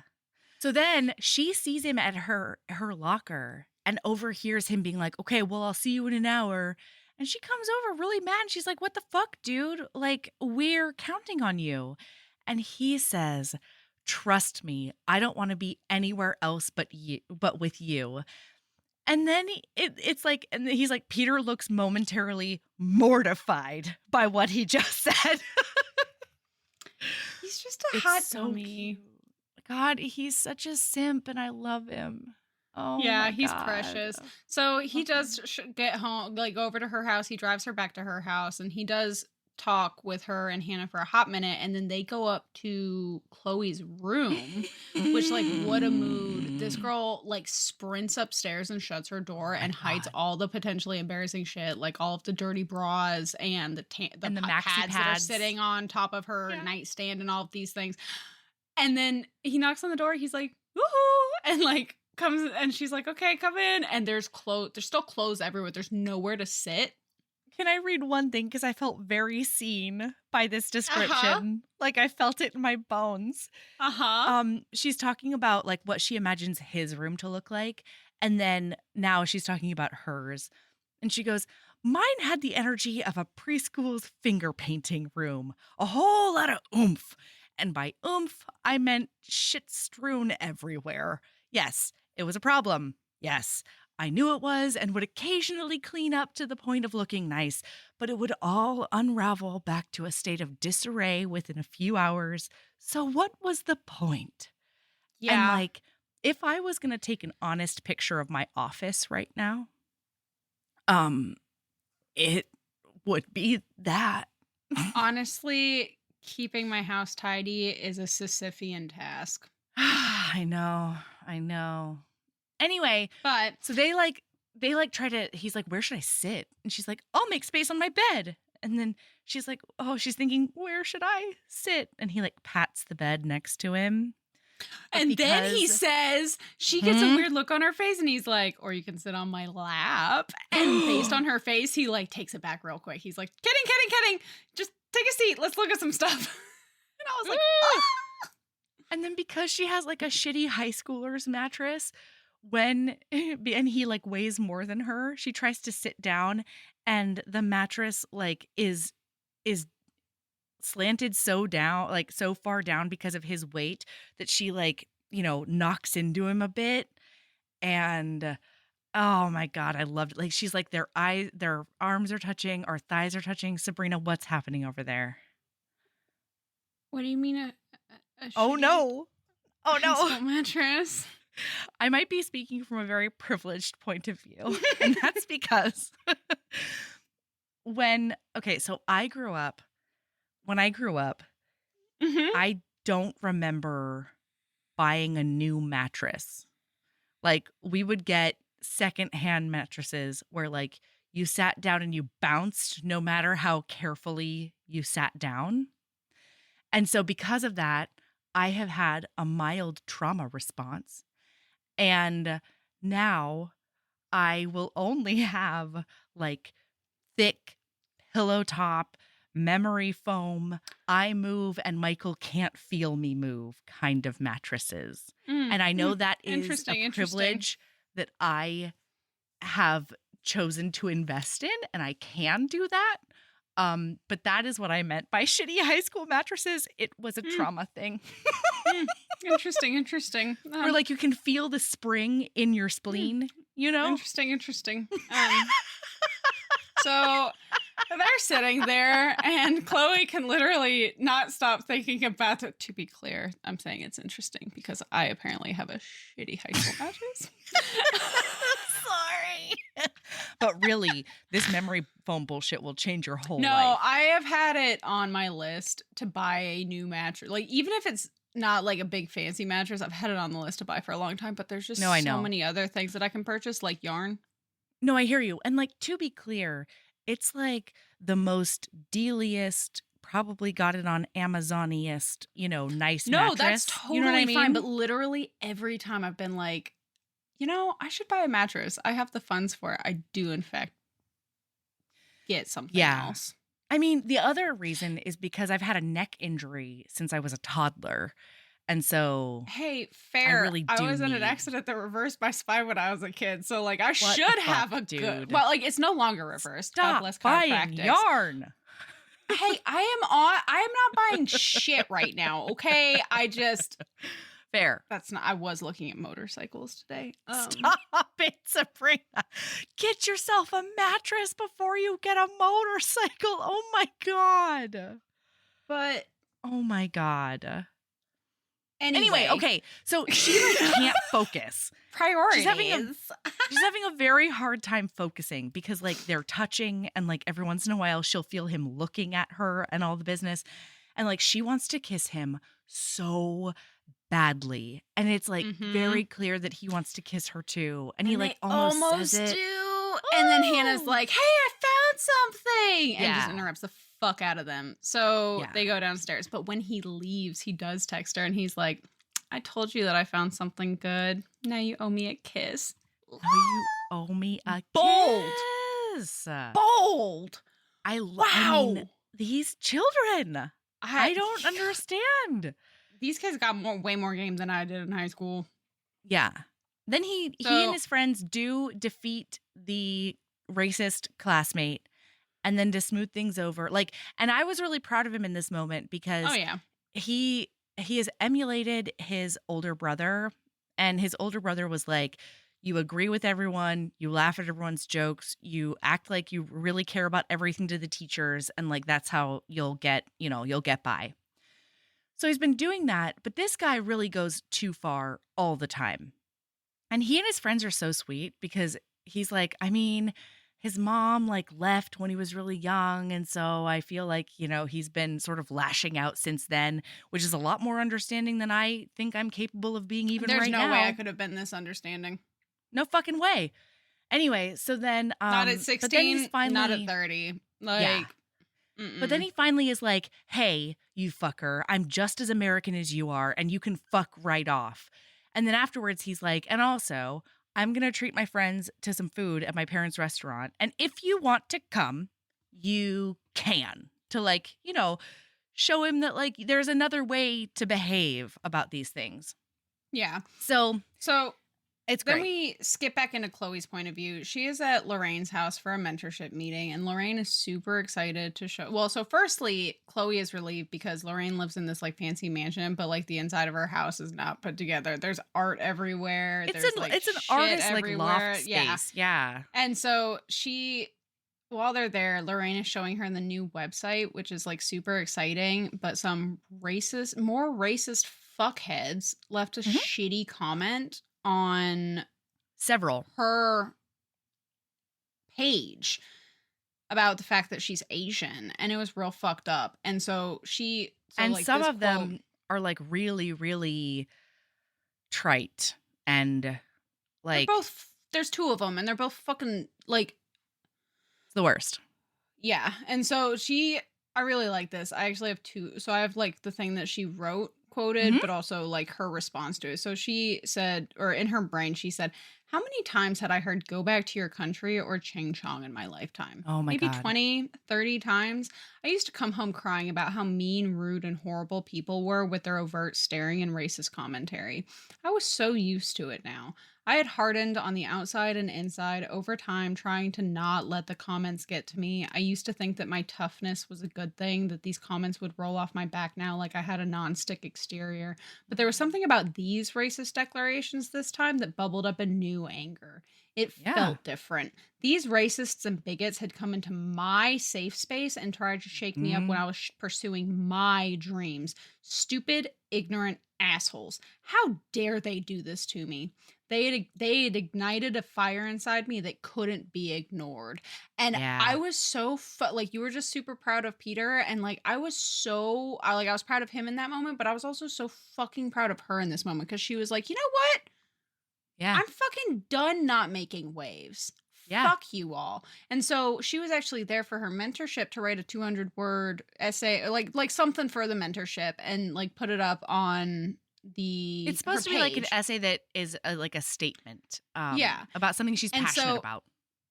boy howdy, fucking passionate Yeah. indeed, because what she says, what she puts in that fucking box is, to the Mhm. racists, note the lowercase r, who trolled my profile page. You know nothing about me. You think you do, but you don't. Let me educate you. My parents escaped poverty in South Korea to move to the United States.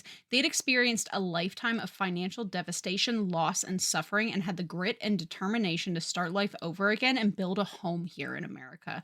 The Mm. only thing they had was a dream and hope for a better life. Your pitiful, hateful words will not destroy their dedication and love for this country. How dare you sabotage the idea of the American dream, the very foundation of this beloved land? My parents' home is here. My home is here.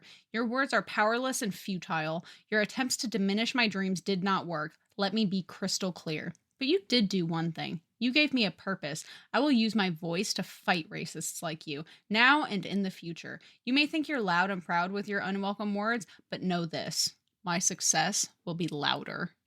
Yeah. Oh, I have fucking goosebumps. I know.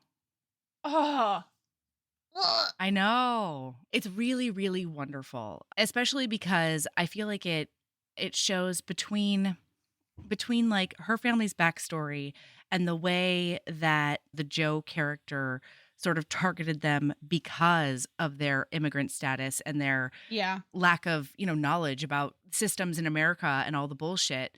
And then also the way that she sort of dovetails that with the current photography project and like the Save the Mall project and how all of that Mm-hmm. ends up woven together.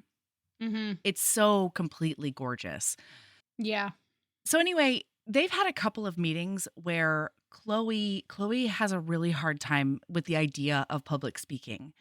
And so there's been one meeting with a bunch of like the stakeholders at the mall where like Peter warmed them up and he was like, okay, in just a sec, we're going to have Chloe come up and talk about X, Y, and Z. And just having him there and having him like, thumbs upping her from the background and like, hey, like putting his finger to his ear to Well, be because like, she speak was up a little originally bit. not going to be up there speaking, but Hannah Yeah. was late because of work. And so she had to go up there and speak and Yeah. start saying something because these people were like, okay, well, I'm fucking We're going to leaving. go. Yeah. So she does go up there and talk for a minute. And there was a little swoony moment where he acknowledges that Chloe compares herself to Hannah. And Yeah. he's like, but just so you know, you're great. Like, you're pretty charming yourself, Chloe. And I was like, Oh. ugh. Yeah, it's really great. And then afterwards, they're going to have another meeting because they want to sort of clue everybody in before they go and talk to the landlord, before this like city council meeting. And he's supposed to be there to support her. And like their parents are coming for the first time. Yeah. Wait. Wait, what? Swooniest fucking moment in the book, practically. Is it My Thanksgiving? Because you God, already skipped yes. Thanksgiving. No, Oh, I thought you already Thanksgiving is skipped Thanksgiving. after that. No. Oh, sorry. So Chloe's friends, Sophia and Elias, come over for Friendsgiving to the Kwans. And like there's Mhm. some cute like interaction there, right? And then they have like they go around and do a little bit of like Thanksgiving. What are you grateful for? They don't usually do that, but her parents said, and she fucking like laid down the law. She was like, I'm grateful for blah blah blah and blah. And also, uh and I hope Sophia and Elias and I can stay friends forever and not let anything ever come between us, even if we end Oh up in my a God, heated that's business right. dispute that is not each other's fault, and not blame each other if it's actually the fault of a swindler who should be in jail right now. And her parents are like, not now. Like, Mhm. what the fuck? But But then there's also, a knock knock. hang on. Even before that, though, Melody, I have a question for you. Okay. I love a Thanksgiving question. Are you capable of hearing about a wishbone without thinking about fucking Thanksgiving leftovers? Because I'm not. That scene came up where so there's a scene in the book where it's like we did Back for Seconds by Vera Valentine, and Mhm. oh god, what's the initials? I know JL her last name is Logos. Logos. Yeah. Uh for Patreon, and just brief explanation, she does break a wishbone, and then the leftover Thanksgiving leftovers Comes to life to clean up and fuck her real good. and yeah, boy, she gets real dick down. And there's lick some down. there's some like humiliation king for the green bean casserole. It was a Yeah. ride. Yeah. She grabbed that wishbone and I was like, Oh no. oh, Don't do boy. it. Don't do it. I was like, boy, okay. I don't think I'm ever going to be. I think that is going to live rent free in my brain for the rest of my life, and I don't think I'll ever be able to read about a wishbone without thinking of that. Yeah, that's what the patron who recommended the book said. She was like, it's lived rent free in my brain since I read it, and like we knew what we were getting into. We just didn't know, like the severity. And I knew that. I know this in general about Vera Valentine specifically. So like I'm not surprised, but like I did have to put down the book for a minute and be like, interessante. Yeah, listener, that book is written in second person past tense, and it was one of the most interesting reading experiences I've had in a minute. Like just from a reader point of view. Because it was like she was trying to convince me I had memories I didn't have. It was wild. It was wild. But so then moving on to swoony things, we're going from green bean humiliation to a knock. And Peter's outside and he brought her sesame balls for dessert because it's her favorite dessert. And it was adorable. And then they kiss again. Yeah. And he's she like, can I kisses get him. a kiss? Yeah. And he's like, can I get a kiss for all of them? Each sesame ball that's in there. 3 of them. It was super cute. But then Sophia comes out and she's like, hey, your mom's looking for you. So like he needs to leave, but also like, you need to boot scoot. Holy shit. Because like she and her friends, her besties, Sophia and Elias, are like ride or die. And they all hate Peter because she hated Peter. But now she's like, Sophia's like, So I can't read about sesame balls without thinking about Ember as a toddler, because that was his like favorite thing from this buffet we would go to. Ball. God, sesame balls are so fucking good. But he's like 2 years old, and spontaneously out of nowhere, he just started like doing a song and dance that he would do every single time we mentioned having a sesame ball. And it was very, very, very simple because he was a toddler, but it involved him like putting his arms like almost like he was marching, and he would go like a little running man. Bow, sesame, bow, sesame, bow, and he would like do it all over the house. That's fucking adorable. I know. There is one quote that I do need to read from this scene though, as he's leaving. And it's, the theme song filled the room in stereo sound.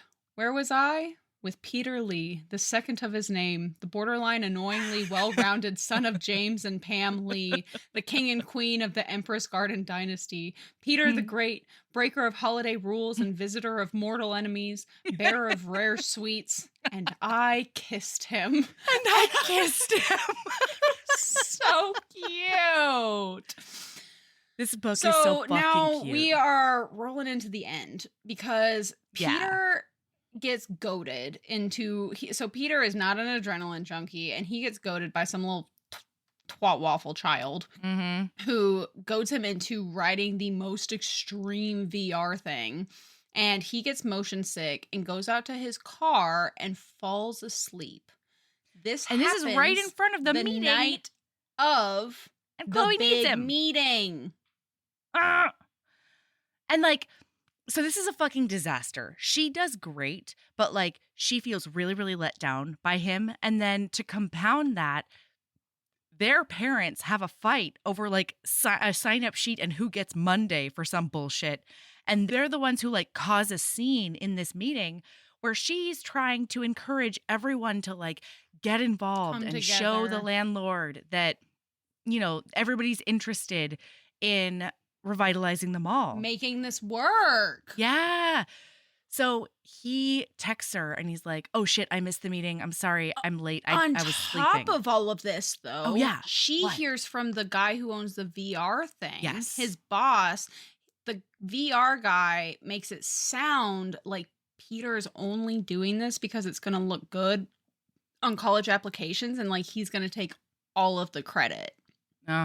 Which, like, on one hand, I'm like, Chloe, what the fuck? You know, you should know Peter well enough to know that he wouldn't do that. But also, like, let's be clear, she doesn't really. It's only been a month since she's decided that. It's been less than that since she's decided he's not her mortal enemy. Yeah. So he tries to like grovel, and he says, listen, in hindsight, sending Chloe 13 texts that were just emojis was not a great idea. But then I had to send a couple more to explain that and ask if I could come over. And so the 15th text read, I feel like I can apologize better in person. Can I come over? And her response was, I'm too busy and mad. And also, our parents fought, and like, you need to get your parents to come to the city council meeting, because both of them were like, if the other family is going, we're not going because they're petty bitches. So he's backed into a corner. And he's like, oh my God, I have to get my parents there. I don't know how I'm going to do it. So he does successfully. His best friend Brock, they do this whole thing where they get like food from all of the it's really parents, cute. His parents' favorite local restaurants, and brings it in. And he's like, hey, I talked with them and they all support us and we're going to get on some fundraising thing. And that's how he convinces his parents to go to the council meeting. Right. Well, and he like walks her to his car. Yeah. Meanwhile, Chloe and Hannah go to Ricky Jr.'s office, who's the guy, like the landlord guy, and he's a no-show. He just doesn't show up. He hides from them in his office. Well, yeah. Well, we don't know he's hiding in the office yet. And so they're trying to get information. And this really made me laugh because Hannah gives Chloe a weird fucked up compliment. Because Hannah says, I can't wear, she's making friends with the admin. And she's like, I can't wear dangling or hoops jewelry because of my giraffe neck. She looked over at me. Chloe probably could. Her neck is reasonably proportioned. That was the weirdest, nicest thing Hannah had ever said to me. I needed to put this in my baby book next to Chloe's first step, Chloe's first word, and Chloe's first A+. Chloe's first semi-compliment from Hannah. And it just made me laugh. But yeah, you're right. Turns out that fucking Ricky Jr. was hiding in his office because when they get outside, his lights turn back on. What a fucking coward. Yeah. So like they leave copies of the video they made and all that kind of thing. And they leave it for him and his dad, because his dad is the person who like opened the mall to begin with. And he's the person who like really, really cared about fostering community at that mall and other places that he owned. So then he stops her outside of her job and he's like, I really need to talk to you, please. And she's like, well, I have to go because I'm late for Schmurtelblur. And he's like, okay, I'll walk you to your car and I'll talk fast. And so he tells her, like, I didn't want to tell you this because it's fucking embarrassing, but like, you know, I didn't mean to miss the meeting. She's like, yeah, you probably should have like thought about somebody else and like, you know, not got caught up at the gym, like set an alarm. And he's like, wait, you thought I wasn't at the gym? I was sleeping because I had motion sickness. Also, because I'm a fucking idiot. Like, come on, man. That's not, it was so lame. Anyway. And so he's like, also, do you know why I go to the gym? She's like, no. Oh, God. Says, I know. He says, well, I've always been scrawny and I've always like been made fun of by my brother and my parents in addition to my peers. My parents. Yeah. Yeah, it made me think that maybe we need to cool it on the big ol' head comments that sometimes we say to Ember. But we say it about the whole family. All of us have big ol' heads. Anyway, um, yeah, and so he's like, I found out I could fix it by going to the gym and I started eating more and everything. And then he's like, and then I figured out that was like the one way that I could really differentiate myself from my brother. And I thought maybe my parents would like see I was special or something. And she's like, oh, I didn't know that. And then she says, well, that's not the only thing that made me mad. It was also because of this, like, you're only doing it for college bullshit. And then he Wait. says, can I read it? Fine. Yeah, Sabrina, sit You got down. to read the kiss. The second Are you? kiss. You're gonna listen I'm to this pouting. back, and you're gonna be like, Melody was so nice that she offered to let me read half of that kiss. Because I did. I gave you the actual kiss part. I liked Sabrina. your part better. Did you really? Yeah, that was my favorite part. Okay, That's go so for funny. it. It's just like, Anyway. this is one of the cutest, funniest romantic things like ever. So go for it. No, read it. Read it. No, You might go have the for whole it. thing. I only have like 2 lines. You might have the whole thing. Go ahead. Oh. Well, now I feel awkward. Well, don't, you dingus. Just read it. What if I don't have all of what he says. I have but like the end of what he says towards all the way through her not hating him anymore. Yeah, go. Now I feel awkward. Now I feel like a petulant child. He's gonna drink an Orange Julius and vomit on the VR man's shoes. You know what? You said it. I didn't.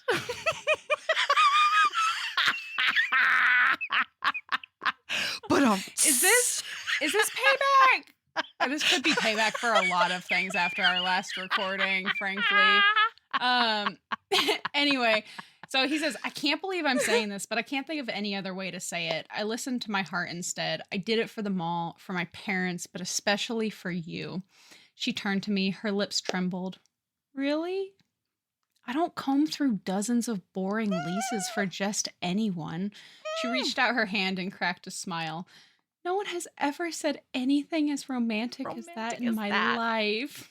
I intertwined my fingers in hers and followed her outside into the parking lot. She didn't hate me anymore. It's the And best. like, oh my God, if somebody read through a ton of leases for me, I mean, yeah, that's a big romance. that's a big romance. Yeah. Because you can bet I would have ended up missing shit because I would have herbs the fuck out of those leases. Mm-hmm. Yeah. Oh, or your boy. brain might start bleeding. Anyway, Both. so they see that they see an announcement that even though they tried to get a hold of the landlord, the mall is officially going to close on January 15th. That's the current plan. And so to wrap up the whole thing, we are going to skip to the December 23rd, when the city hall meeting is in the afternoon and then the banquet is in the evening.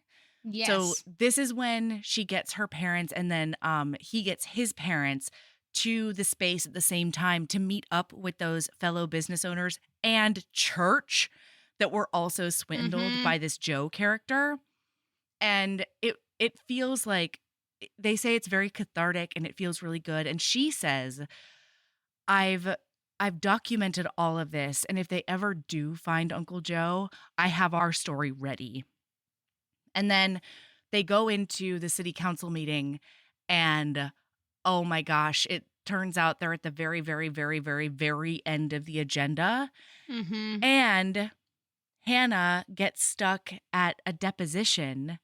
And so she says she can't come. Hannah is the one who's supposed to do all of the speaking. Well, yeah, 'cause she's the legal person. Yeah.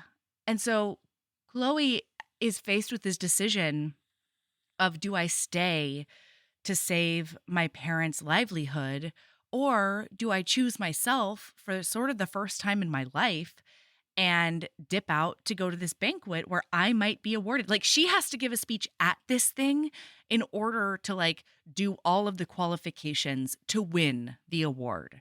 Yeah. So she finally ends up being like, nope, the I've got to mall save them and all. my parents are more important. Mm-hmm. And so a bunch of people that we've seen in the book before get up and speak. Her mom is hilarious because she keeps thinking that everybody's like talking to her and asking her opinion and giving her accolades every time they reference Miss Kwan. But really, everyone's always talking about Chloe. Uh-huh. It's really cute. So then Chloe goes up there, and it's sort of the council meeting version of somebody being like I have all of these notes, but look up. I'm just gonna speak with my heart. From the heart. Well, and so like it's a super long speech, but like at the very beginning, she starts it off when she starts speaking from her heart, and she's like, "Today I was supposed to be at an award ceremony hosted by the prestigious National Art Council Junior Arts Foundation. That's why I'm dressed up today. But I had to make an unbearable decision to choose between two things I love the most: my parents and my art." And it's a very long speech. It's And it was beautiful. She talks so about the mall good. community. She talks about all of their ideas. She talks about how much it means to everybody in the community. And And like, look at what we can do. Like, this doesn't have right. to end like this. Like, what the fuck? And then she finally, at the very end of it, she finds Ricky Jr. in the audience and says directly to him, "We have so many great ideas for the mall. Some are easier to implement than others, but the community is willing to work together to make things happen. Please give us a chance to save Riverwood." And he's looking all awkward, and then he like nods. Yeah, and so she's like, "I don't know what the hell that means." So then the city council person is like, "Okay, well, we're gonna wrap up and we're gonna do blah blah blah." And then an old man is like, "I would love to speak really quick." And they were like, "Oh yeah, we would love to have you speak, Ricky Senior or whatever." And so he's like, "I got to watch a video that Chloe made, and it really reminded me of all the awesome things. And just for the record, everybody, I don't know if anybody knows this, but I'm still technically one of the owners because I haven't yet signed them all over to my skeezy son yet. So I'm part of this decision making too, basically." And he's like, "These sexy old ladies invited me to walk with them, and I'm very stoked about that." And like all this stuff. And he's like, basically being like, "It's a green light. We're going to talk about how to do this in January." And the council people are like, "Yeah, absolutely. Because we're tabling this for 180 days. And then at the end of 180 days, we'll like regroup if the landlord still wants to proceed." So it's overall a giant win. And we haven't told them, oopsie, Sabrina, we haven't told them that the picture specifically that she chose of him and then she added to was him at the restaurant. And so she's added pictures to that portfolio that's all about the small businesses in the mall. And so then her best friend, her GBF, comes over and he's like, "Don't be mad at me, but I filmed the whole thing and I sent it to your mentor and she's going to live stream your speech at the awards banquet." And in place she's of your like, speech. "Yeah." And she's like, "What?" And he's like, "Yeah, they're going to do the whole thing." And it's so cool because like all of her photos are on one screen and then her speaking is on another. And just like the way those two things like the conversation, that was like a perfect way to mesh God. that. It was beautiful. It's there was so also gorgeous. a moment that really like, I don't have older siblings, but like it really, Chloe had a self-realization of the differences between her and her sister. Yeah. Because she realized that I gave up this thing. I did not go to this banquet that could have changed my life in order to stay here and fight, but she stayed back for that deposition thing. And she went to the deposition. And not only that, this chose isn't the first time either. Right. She chose work over. And she was like, "We're just really, really different." Like, she sent me all this stuff beforehand, but like, I wouldn't have done that. I didn't do Yeah. that. And like that was really it was nice to see Chloe recognize that like and to be frank, like to be fair, I can understand where Hannah's coming from in some ways as well, Yeah. right? Yeah. But like it was nice seeing Chloe acknowledge that like I have things to offer Yes, on because she's top of always like been saying, like, I'm the disappointment daughter. mhm, She's the one who's academic and she's the one who's like, going to be a lawyer and all the business. And I'm the failure artsy one. And yeah. so seeing her at the end being like, no, I am a good, contributing member of the family. And maybe in a way that's more important than Hannah sometimes. Mhm. So So then at the end everyone. of this, Mm-hmm. Peter basically manipulates everything to where he's the one driving her to wherever they're going after the fact. But instead of driving her anywhere, they have a cute, like, smooch. Okay, so this is like one of the cutest things in the whole world. Earlier in the Mm-hmm. book, she said she doesn't really like flowers.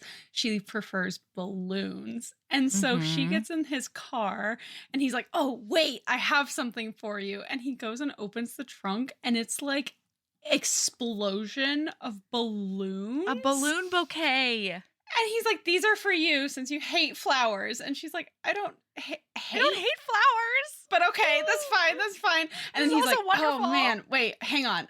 Let me put these back in the trunk. I'm He has to overwhelmed. wrestle And them. they're stressing me out." And I was like, "That's a mood." And so he like Mhm. wrestles them back into the trunk and then gets in the car and is like, "Well, what do you want to do? Where do we want to go?" And she's like, and they're like talking things out. And he's like, "Well, in the meantime, we finally have some time to ourselves." No, she says that. She Oh, says, yeah, she like, says that. regardless of where we're going to go, it looks like we have a few minutes to ourselves. And then she lets go of his hand and trails a finger down his chest, moving south. mean, And then, like, he cups her face and gives her a smooch. And, like, and then they're going for buttons and zippers of coats. And then he's then putting the seat back. And then Yeah. she's clambering over the middle part. And I was And like, then it I shouldn't whacks be out, here. like, end of chapter. But, Oh, like, it's like, thank goodness. let's just like rehash. Okay, we've had one kiss in the alley. Yeah. We've had a second kiss at Thanksgiving. Mhm. We've had a couple of hand brushes, a thigh brush. Was there a third kiss? Just the two? I think there think there was been just the two. Regardless, there's been less that I can count the number of kisses that they have had on one hand. They go from Bold. 0 to coats open makeout. Bold. And she's straddling him, right? Like she has to be, right? There's no way that she's not straddling him. She's at least climbing over sitting that on his shit. lap side saddle. Bold. Bold, these two. Could never. And like, wow. I was into it. Oh yeah, it was fucking adorable. And then the end, 0 she to won. at least second base, I'm thinking. Because like coats open, you're grabbing a tit. There's definitely tit touches, yeah. Yeah, for sure. Anyway, So- none of my business, frankly. Yeah, frankly, none of my business. I'm not interested. But they're But in the adorable. epilogue- Congratulations. Yes, great job, you two. You know, Mhm. grab those tits in peace. And then the epilogue is 180 days later, and like the mall is a brand new fucking place. These old people, Sabrina, two of my favorite worlds are fucking colliding. Babies to These keep fit. and tired to parents? offer child care to tired parents who want to like maybe Yeah. go sleep in their vans. Oh my They're god. just carrying around fucking babies in carriers. Speed walking these babies. God damn it. It's the cutest thing I've ever heard in my it's fucking life. fucking adorable. Why isn't this a national program that's in every town? Like why do honestly, you don't need to wear a weighted vest in order to No. get your exercise in? Just Put a strap a kid couple on of there. babies on there. yeah. I did This have is a like- moment though when I was thinking about it though. I was like, you would have to have a baby on the front and the back just for like balance purposes though, because like now I'm No. imagining these old people like tumbling No. forward. Not these old people, but there would be old people who would tumble. Yeah, you'd have to be a really fit old person. But this is like those brilliant places where they are a nursing home and a preschool at the same time. Like, those places are so incredible, and there's not enough of them. You haven't seen I've those? never heard of that. They are so fucking cool. It's basically like a creche that is part, like an offshoot of a nursing home. And so the babies, like the kids and the older folks get a ton of interaction together. That's And like it's so good for both of them, frankly, love both that. groups. I know. I just God love damn an old it. person, man. I know. I need to spend more time in our local nursing home. Yeah. I need to. Same. Anyway, okay. So, wow, this book. The last adorable thing, though, that I just have to share is Oh, yeah. I like you a lot, Chloe Kwan, he whispered. As much as you like spicy pork, way more than I like spicy pork. Or I'm sorry, way more than I love spicy pork. And I was like, yeah, that's a phrase. Yeah, Crossing out the love word. That's a declaration of love. That's what And that is. It was just adorable. Like, hard recommend this book. This book was like, it was such a fucking delight. Like, even And like we weren't even tough able stuff, to. Yeah, like, and we weren't even able to go into. Didn't touch. Yeah, a bunch of like the side characters who are amazing. Like her two best friends are incredible. This book is so good. Hard recommend. The character named Jeremy, spelled with a CH, was I one am of the so on funniest Team things. Chloe on this one. Team Chloe. Both of her friends are obsessed with this kid called Jeremy, which is pronounced Jeremy, but spelled Cheremy. And Chloe, just on principle, cannot with this guy, and like can't wrap her brain around it, and so can't interact with this human. I was laughing about it from start to finish. Every Man, fucking time it came up. I was baffled. But like for real, wow. all in all. And like, okay, so like to be clear, like no spice. So like if you have kiddos, I don't know what you would consider a kiddo. Like, but like it's the most pure, book. Beautiful book. I love this adorable. book. Like, and it was also big swoons. It had this 36-year-old heart racing. Yeah, I was at swooning. Wow. Oh boy. Yeah. Like, it was just really good. It was like about, these kids learning to like stand up for themselves, learning to advocate for themselves, and advocate for their community. It was like fucking grassroots organization. There was nothing about this book that I didn't like. Yeah, same. Hard recommend The Christmas Clash by Suzanne Park. Hell yeah. Also, get out there and start your small business called insert your name Christmas Cunt Punch Extravaganza. Just get out there is all I'm saying. This is not a heaving bosoms endorsed. Christmas. Sabrina, what is your lady love? It's not the Christmas Cunt Punch Extravaganza. I can tell you that. My lady love. Get ready for this melody. Okay. Uh-oh. I've been getting messages from multiple HBs. No, stop it. No. When they see rotisserie chickens. Yes. It makes me... Okay, so Mel and I talked about our feral eating habits on Patreon. And I essentially One thing we have in common is rotisserie chickens. And like I regularly sit in my car like a fucking gremlin, and I have lots of embarrassing stories about like devouring rotisserie chickens while being blatantly stared at by people without realizing they're watching me. And that is correct. Because I fucking love a rotisserie chicken. And it has turned into a thing where I am now known for rotisserie chickens. I've been getting I get sent memes. Oh my God. I get sent pictures of rotisserie chickens at the store. I did almost piss my pants when HB Mary sent me a picture from Mexico, and it had the dollar symbol in front of 118 before I realized that is not pesos. US dollars. Yeah. That is pesos. Because I was like, Mary, don't do it. Is that like Wagyu rotisserie? Like, what the fuck? Well, Mary's not going to do it anyway. Mary's a vegetarian. Yeah, I know.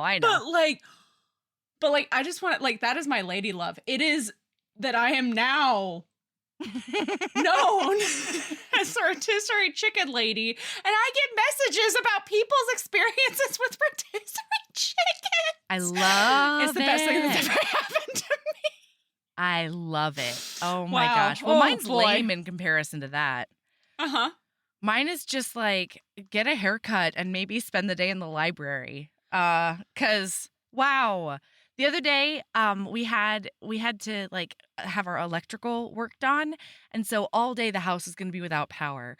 So I scheduled a haircut in the morning, and then I like did all of my editing and everything at the library afterwards. Michael and I met up for like a married person lunch date, and that was really fun and fresh, and like That's just made me cutest thing I've I ever know. heard in my life. I know. We went to, and it was so fun. And so and since then, I've just been like hopping and skipping through the world. And so I don't know if you've been cooped up in your house for a while, either because that's the way you like things, like some people who are on this podcast right now. That feels pointed as fuck. to me, Melody. Then Both maybe, of us. I yeah, literally fair. in this But you episode made the comment that I feel seen by the statement. I was perfectly content in my non-risk taking hermitude. So yeah, but you still have to go to the office multiple days a week. And I know that becomes its own routine, but like I could literally not leave my house because true. Michael does the grocery shopping. I could literally not leave my house. I feel girl, I don't have a Michael to do my grocery shopping. I know. But I do get my Listen, very groceries thankful for my delivered Michael. once a week nowadays because So I feel you. Moving on. Anyway, just break up your routine sometimes. Like go work at a library, go work at a Barnes and Noble. Get yourself to a coffee shop somewhere and get on that free Wi-Fi. Ooh, it was fun. I'm gonna say let's end this episode because keep being a badass and love yourself as much as I love saving Melody's voice, because I did just hear that Interesting. At one point. So that's that's my keep being a badass and love yourself as much as we love Melody not losing her voice again. Love yourself as much as you love Rudolph not kicking me in the throat. Okay. Whoa. Do not goodbye. fucking rewrite history. It's not a throat punch. This is you were nut and cut punching an hour and a half ago, Melody fucking Carlisle. Bye. Bye.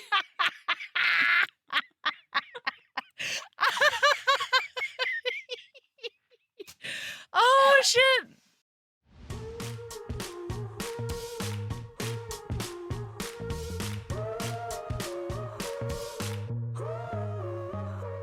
Heaving Bosoms is produced by us, Melody Carlisle and Sabrina Bradley. Editing is done by Melody Carlisle. Our theme music is by the incredible singer-songwriter Brittany Fonts, and our art is by ultra-talented author Kate Pryor. If you like our show, remember to follow us on your favorite podcast app, rate us 5 stars, leave a nice review, and of course, tell all your friends about us, even if they don't read romance. If you want to get in touch, you can email us at heavingbosoms.podcast@gmail.com. If you want more of us, visit patreon.com/heavingbosomspodcast. You can also find us on Instagram at Heaving Bosoms, on TikTok at Heaving_Bosoms, and in our Facebook group, the Heaving Bosoms Geriatric Friendship Cult. Head over to our website to sign up for our newsletter, get our Reading Embrace printable, and check out my audiobooks at heavingbosoms.com. All right, we'll be back next week with more swoons and snark. See you then.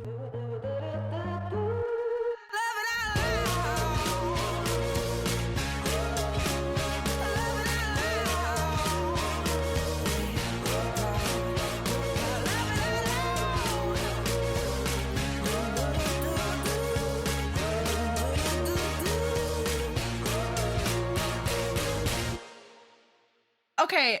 I think we found it. I think we found our groove.